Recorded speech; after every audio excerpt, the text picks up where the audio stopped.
Ici Marc-Antoine au Centre du VR à Saint-Nicolas. Aujourd'hui, on fait la démonstration d'une impression 36 BR3. On va commencer par faire une tournée à l'extérieur de l'unité pour ensuite se diriger dans la fifth wheel. On commence à l'avant, on a un coffre de rangement qui fait bord en bord de l'unité. Du côté gauche, on va voir une barre qui va servir à déployer manuellement nos pattes stabilisatrices et à utiliser la roue de secours au besoin. Du côté droit, on va avoir notre coupe-circuit principal qui va gérer le 12 volts. Donc, lorsqu'on a des batteries à l'avant, qu'on remise la fifth wheel pour une période indéterminée, on va simplement fermer notre couteau. Ainsi, on va éviter des pertes de courant inutiles. Quand on veut l'utiliser, on vient simplement le remettre à on. On a une lumière qu'on peut ouvrir manuellement et l'interrupteur pour la docking light, donc qui se retrouve sur la façade avant de la fifth wheel. Ici, on a notre contrôleur de charge pour les panneaux solaires qui sont intégrés. Donc, lui, il va afficher en fait le voltage de nos batteries ainsi que l'ampérage que nos panneaux solaires chargent la batterie. On a une prise de courant 120 volts à l'extérieur qui fonctionne lorsque la fifth wheel est branchée, ainsi qu'une prise coaxiale pour la télévision. En dessous, on va avoir nos low point drain. Ces points-là servent à vidanger la plomberie autant pour l'eau chaude que l'eau froide. On a les marches pour accéder à l'intérieur. À l'arrière, on a une petite cuisinette extérieure. Donc, on peut sortir le barbecue. On a la hose aussi qui vient avec, qu'on vient connecter juste en dessous. Ici, on a une prise quick coupler pour venir connecter le barbecue. Et on a un réfrigérateur qui fonctionne sur le 120 volts.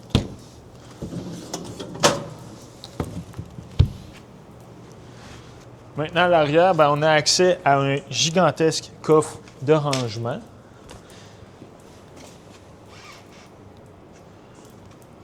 En haut complètement, on a la possibilité d'installer une caméra de recul fonctionnant à Bluetooth. Donc, l'unité est préfilée en conséquence, vendue séparément.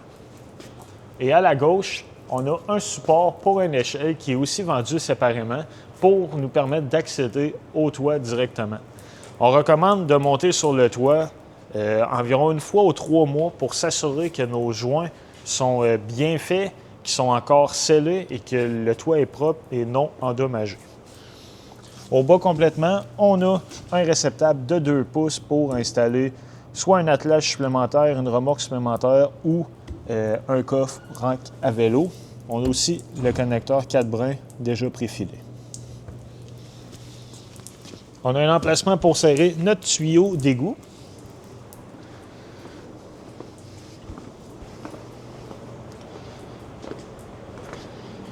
Maintenant,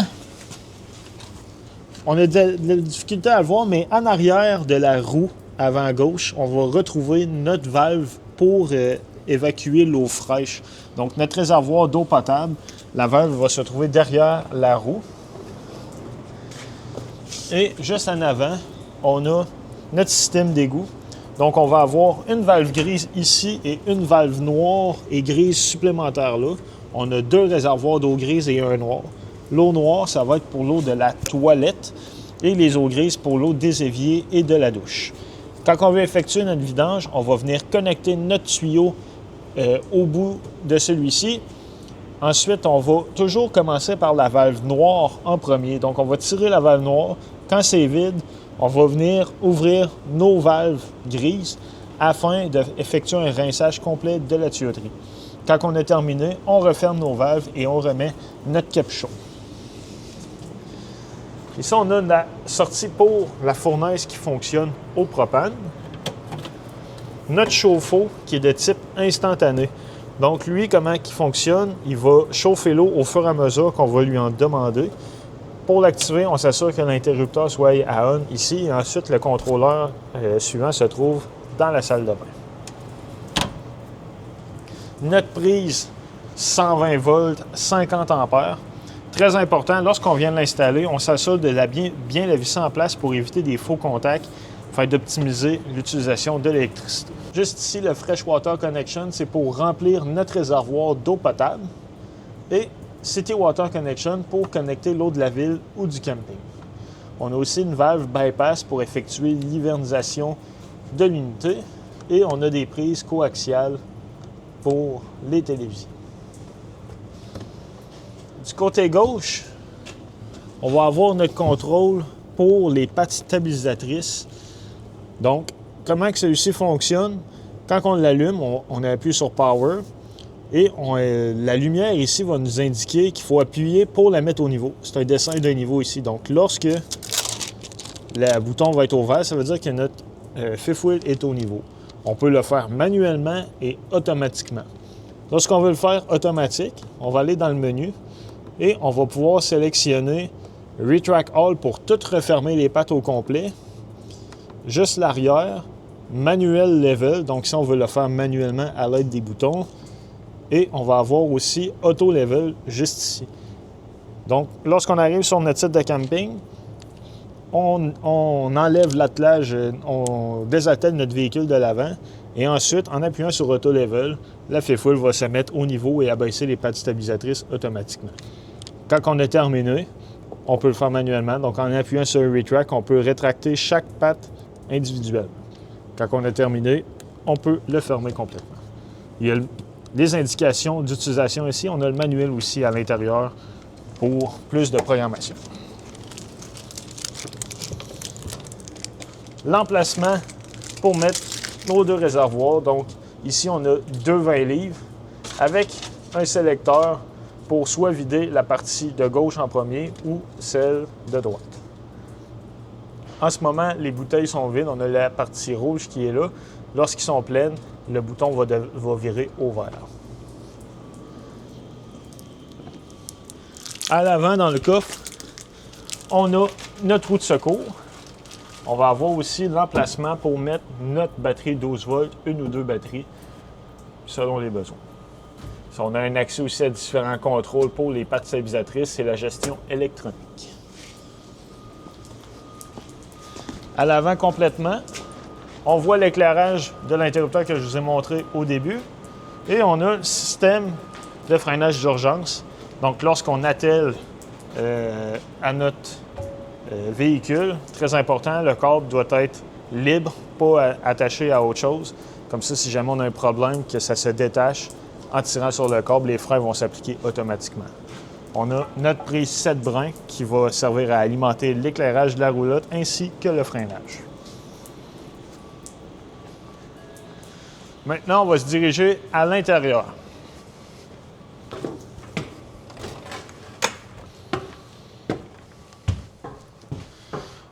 On va commencer par notre panneau de contrôle principal.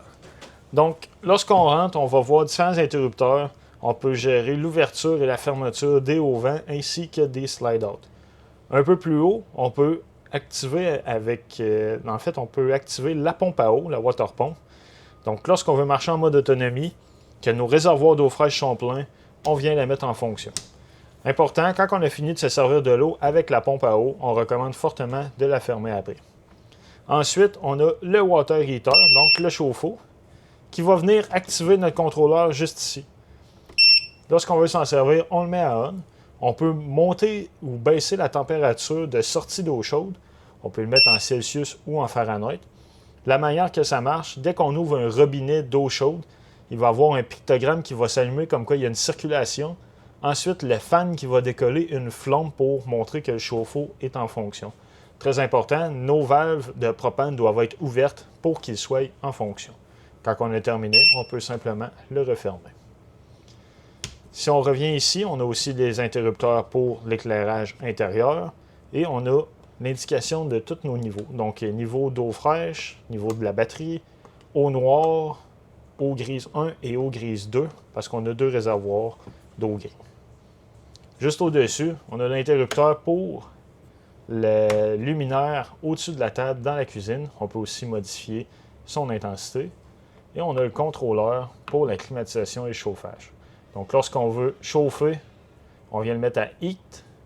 Et lorsqu'on veut climatiser, on va utiliser la manette juste ici qui va contrôler l'air climatisé indépendamment.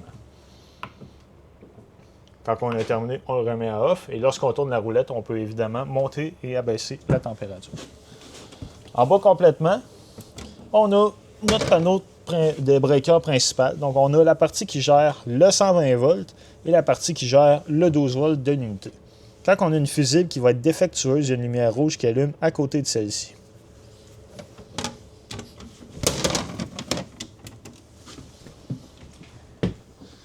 Dans la salle de bain, on a une toilette qui fonctionne au pied pour flusher, ainsi qu'une douche conventionnelle avec l'eau chaude et l'eau froide. Au plafond, on a une ventilation qu'on peut ouvrir manuellement, comme ça ici en tournant la roulette, et on a aussi l'interrupteur pour partir le fan.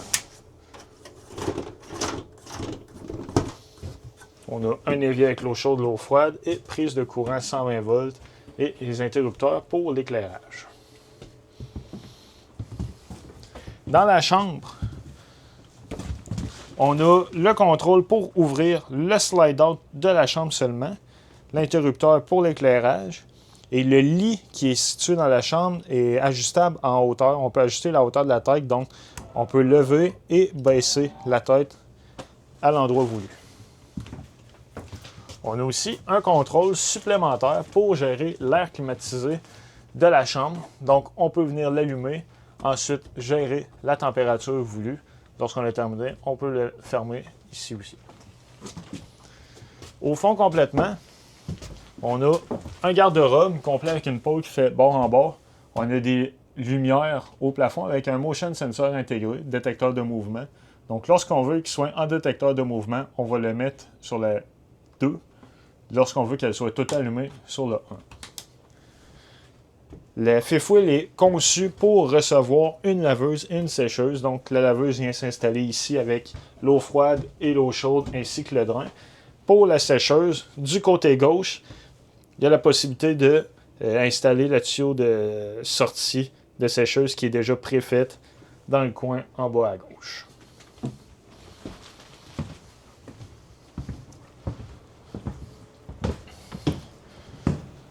Maintenant, dans la cuisine, on a un évier avec différentes options. On a le laveur intégré, la pompe à savon. On peut aussi utiliser soit le mode douche en tournant d'un côté ou de l'autre côté la partie douche. On a tous les accessoires pour venir le fermer et faire une tablette avec. On a un lave-vaisselle, donc comme on peut avoir à la maison avec différents modes de programmation, etc. Notre cuisinière qui fonctionne au propane. On a de l'éclairage autant pour la cuisinière que les rangs. Quand on veut activer celle-ci, on va simplement ouvrir les gaz et activer l'étincelle. Juste au-dessus, on a un micro-ondes avec la fan intégrée pour évacuer les vapeurs de la cuisinière. Donc, lorsqu'on veut le mettre en marche, on appuie simplement sur fan. On a 2 vitesses différentes ou off, puis on a de l'éclairage aussi, supplémentaire. Interrupteur pour gérer l'éclairage au-dessus du réfrigérateur. Et maintenant, notre réfrigérateur congélateur. Donc, d'un côté, on va avoir la partie réfrigérante et de l'autre côté, le congélateur. On peut modifier les différents paramètres, les températures différentes aussi, juste ici. On a notre télévision pour le salon. Donc, comment que ça fonctionne lorsqu'on veut capter des postes digitales qui sont disponibles sur place? Dès qu'on arrive sur le site, on s'assure que nos connexions pour les câbles coaxiales sont bien connectées. Et ensuite, on va aller dans les réglages de la télévision. On va sélectionner Channel et Channel Scan pour effectuer un scan complet. Et ça va permettre de détecter s'il y a des postes digitales disponibles à cet endroit précis. Ici, au centre du verre, on capte environ 3 à 4 postes différents. Ensuite, on a un système de haut-parleurs Bluetooth connectés ensemble, portatif. Donc, on peut retirer le haut-parleur directement de sur sa base et aller à l'extérieur avec sans problème. Et lorsqu'on le remet en place ici, il va se charger automatiquement. Les deux peuvent communiquer ensemble pour avoir un meilleur son et on peut les connecter aussi à la télévision. En dessous, on a un foyer électrique qui fonctionne sur le 120 volts. Donc, lui peut aussi chauffer. On vient simplement modifier les modes différents. On peut modifier l'éclairage aussi de la flamme et de la couleur des roches. Et à l'arrière, on a du rangement supplémentaire avec une prise de courant et encore une lumière avec un détecteur de mouvement intégré. Très important, lorsqu'on le referme, on va s'assurer de le barrer pour éviter que la porte ouvre lorsqu'on roule dans le chemin. Maintenant, on va aller dans le royaume des enfants. Donc, on a 2 lits séparés avec l'éclairage, des prises de courant USB 120 volts et on a aussi des télévisions qui se trouvent dans chacune des chambres au plafond. Donc, on peut vraiment les gérer indépendamment.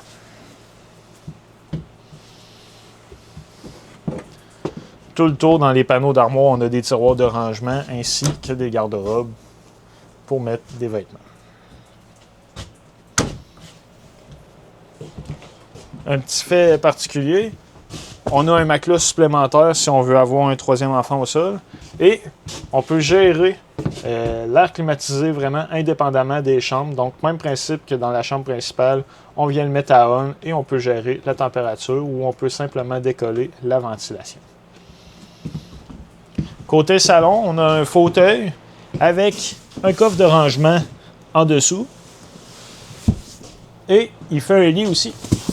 Donc, lorsqu'on retire les coussins, on vient simplement tirer sur celui-ci et on le déploie. Donc, on vient ouvrir nos pattes des 2 côtés et on l'abaisse au complet. Lorsqu'on a terminé, on peut le refermer en place.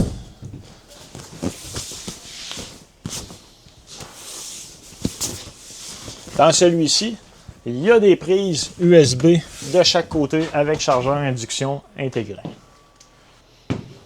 Dans l'unité, on va retrouver une pochette dans laquelle on va avoir tous les éléments, les manuels d'utilisateurs pour tous les électros, donc réfrigérateur, micro-ondes, lave-vaisselle, les télévisions. Donc si jamais on a des questions ou quoi que ce soit, on peut toujours s'y référer. C'est ce qui conclut la démonstration de l'impression. Merci.